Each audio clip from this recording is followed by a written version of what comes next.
Fala aí pessoal, tudo bem? Sejam bem-vindos a mais um vídeo aqui no meu canal. Procuro trazer aqui conteúdo bíblico para que, de certa forma, a palavra de Deus ela seja aí difundida para muitas e muitas pessoas que às vezes não sabem ler ou às vezes não tem tempo para se dedicar ao estudo ou à leitura. Então eu procuro fazer aqui vídeos de conteúdo bíblico até como uma opinião diferente da que você tem ouvido, para que você possa comparar os assuntos e chegar aí numa conclusão, tá legal? Bom, se você gostar desse vídeo, peço que você compartilhe com seus amigos, eu peço que você dê um like, se você ainda não é inscrito, inscreva-se aqui no meu canal para que você tenha sempre ali acesso aos conteúdos que eu vou postando e eu peço que ao compartilhar faça isso, compartilhe esse vídeo para que as pessoas tenham conhecimento da palavra de Deus, tá legal? Então vamos lá. Eu quero falar hoje sobre a questão de ser amante de si mesmo, que é aquilo que o apóstolo Paulo fala para Timóteo, tá? No capítulo 3, nos versos 1 e a parte A do verso 2, Paulo diz assim: sabe, porém, isto, que nos últimos tempos haverão tempos difíceis, porque haverá homens amantes de si mesmo. Ele fala que sobrevirão tempos difíceis. O apóstolo Paulo está colocando aqui para o Timóteo que o que vai marcar os últimos dias é o homem vai amar a si mesmo mais do que ele ama a qualquer outra coisa. Tá? Ele elenca aqui mais uma série de coisas, tá? Como a avareza, a prostituição, a detração, a desobediência a pais e mães, seriam nécios, enfim, mais amigos os homens do que amigo de Deus.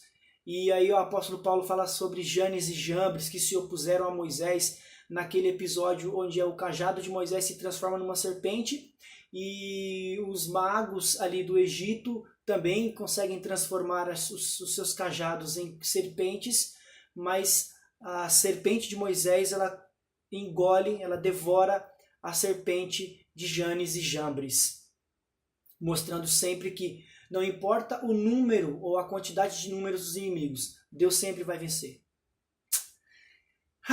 Ele sempre vai vencer, não adianta o tamanho da oposição. Mas o importante pensar, refletir aqui, que o apóstolo Paulo deixa bem claro que haveria uma oposição espiritual nos últimos dias. E aí a gente pode pensar, mas Ari, quando que vai ser esses últimos dias? Já começou? Vai começar? Está começando? Né? O apóstolo Paulo, ele usa a palavra aqui nos últimos dias, ele usa a palavra escatom, né? Que é escatologia, a escatologia que é o estudo dos acontecimentos, né? É uma forma de nos localizarmos no tempo profético bíblico, tá? Desde que Adão foi expulso do Éden, há uma contagem regressiva para que toda essa maldade tenha fim. E quem estuda isso é a escatologia. São os acontecimentos bíblicos, proféticos, que nos colocam ali no tempo profético bíblico. Tá legal? Na crença judaica, tá? Nós acreditamos que serão 6 milênios até começar o milênio messiânico. Tá? 2 milênios de escuridão, desde que Adão saiu do Éden, 2 milênios de Torá, que foi quando Deus deu a Torá para Moisés, 2 milênios de dominação gentílica e o 7º milênio é o milênio messiânico. Tá legal? Então, quando começou os últimos dias? Quem escreveu a carta aos Hebreus, no primeiro capítulo, ele diz assim, ó, havendo Deus antigamente falado aos pais pelos profetas, tem nos falado nesses dias pelo Filho. Então, o escritor aqui aos Hebreus, ele deixa bem claro que os últimos dias começaram com o aparecimento ou quando Jesus morou aqui na Terra. Começaram-se os últimos dias. E a tendência é sempre o declínio moral do ser humano vai ser ali atenuado, vai ficar sempre maior e sempre maior.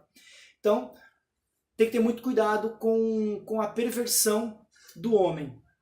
E quando o apóstolo Paulo começa, lá em 2 Timóteo 3, verso 1, o apóstolo Paulo fala, olha, sabe porém isso, sabe porém. Ele usa aqui a palavra, aqui ó, gnoski,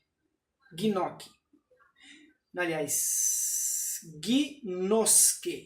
gnoski, a palavra gnoski, que vem de gnose, é o saber ou o estar familiarizado, relacionado com um determinado assunto.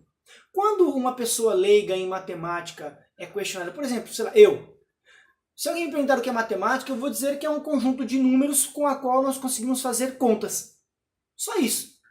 Agora, se nós perguntarmos para um físico, para um matemático, para um químico, para um astrônomo, o que é matemática, ele tem um convívio tão grande com aquilo que ele vai falar que a matemática é a forma com a qual ele explica o universo, todas as leis da física, da química, tudo que acontece no universo, que a matemática é um estudo que explica tudo no universo, porque ele está familiarizado com a matemática.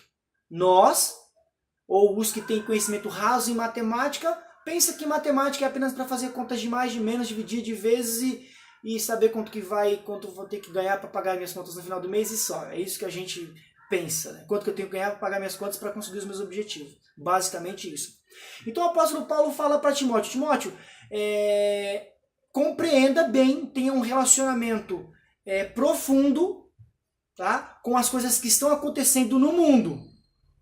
Você está nos últimos dias e você tem que ficar atento, familiarizado com o comportamento dos homens, porque nos últimos dias o comportamento dos homens será assim, tal. Então, ele pede para o Timóteo tomar muito cuidado com esse tipo de coisa. E depois ele fala que o homem seria amante de si mesmo. Eu fiquei meditando nessa questão de amante de si mesmo e eu cheguei à seguinte conclusão.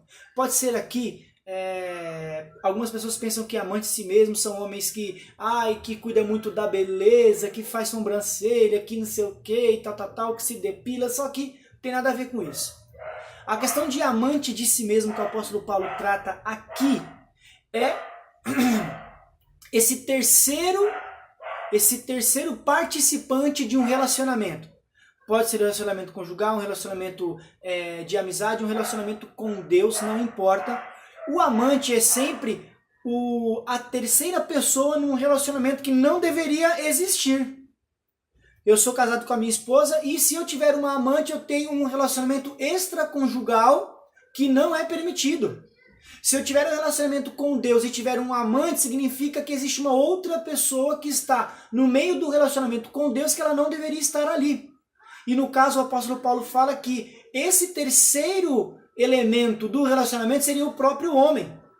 Daí que está a questão do homem que não confia em Deus, não confia na mulher, não confia no amigo, não confia em ninguém. Ele é casado com a mulher, mas ao mínimo sinal de problema, o que ele vai fazer? Ele vai tentar se proteger, se defender e vai abandonar o outro. Ele tem um relacionamento com Deus e ele confia em Deus, está tudo bem, está tudo certinho, legal, tudo jóia. Só que ao menor risco de acontecer alguma coisa com ele, ele não vai confiar em Deus e ele vai cuidar das coisas da sua própria forma, do seu próprio modo. Então é isso que o apóstolo Paulo está colocando aqui como o amante de si mesmo. Se você ama, se você é casado, você tem que amar a sua esposa com todo o seu coração, um amor altruísta, uma entrega plena, verdadeira. Se você tem um relacionamento com Deus, você tem que confiar, entregar a sua vida a Ele, confiar nele, entregar completamente o seu caminho ao Senhor. Não tem outra forma de acontecer isso. Porque se você não tiver um relacionamento dessa forma com Deus, a chance de abandoná-lo é muito grande, porque não há confiança plena. Tá bom? Existe aqui na Bíblia uma narrativa que Lucas escreveu em Atos capítulo 2, depois no finalzinho do capítulo 4, no começo do capítulo 5, no primeiro versículo, onde ele fala sobre a primeira comunidade cristã. que foi ali criada pelos apóstolos logo após o evento do Pentecostes, né, que estava no finalzinho da festa de Pentecostes, e o Espírito de Deus foi derramado sobre os apóstolos, encheu aquela casa e as pessoas ficaram muito felizes e elas começaram a vender as suas propriedades, começaram a ter tudo em comum, comer tudo que o que tinha todo mundo em comum, ninguém era melhor do que ninguém, ninguém era pior do que ninguém, então era todo mundo ali vivendo uma comunidade muito feliz, uma comunidade muito rica.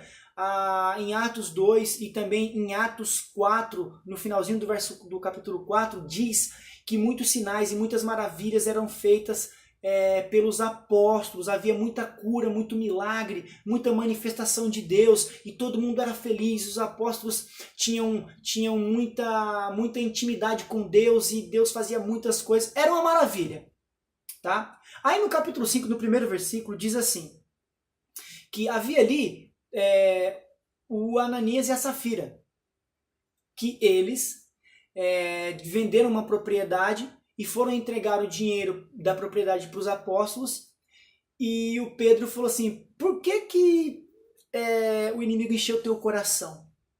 Por quê? Você não está mentindo para mim nem para os apóstolos, você está mentindo para Deus. Você disse que vendeu a sua propriedade por X, mas na realidade você vendeu a sua propriedade por Y.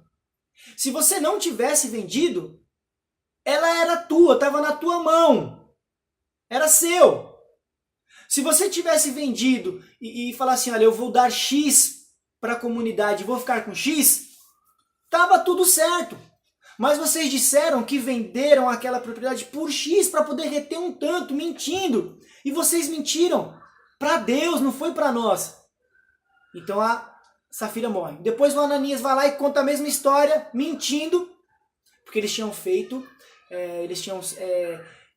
mentido ali, inventaram uma mentira para poder contar, e os dois contaram a mesma mentira, mas os dois foram desbancados na sua mentira.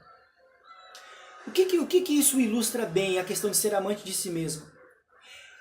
Ananias e Safira, eles estavam muito, mas muito querendo participar da comunidade, muito mesmo. Só que eles não tinham fé suficiente para ter aquela entrega total à comunidade, à fé em Deus crescente naquela ocasião. Eles mentiram porque eles eram amantes de si mesmos. É aí que está a grande sacada. Eles morreram. Então, galera, não tem por que mentir. Nós não podemos mentir no relacionamento com Deus, no relacionamento com os cônjuges e no relacionamento com os nossos amigos. Nós temos que ser sinceros, sempre sinceros, acima de tudo. Tá legal? Então, é isso aí. Esse vídeo de hoje é um vídeo curtinho, é um vídeo só para vocês terem aí de repente um outro ponto de vista sobre esse fim dos dias dos homens amantes de si mesmos. Tá legal? Então, se você gostou, não esqueça de compartilhar esse vídeo, de deixar o seu joinha aí e que Deus abençoe todos vocês. Valeu? Tchau, tchau!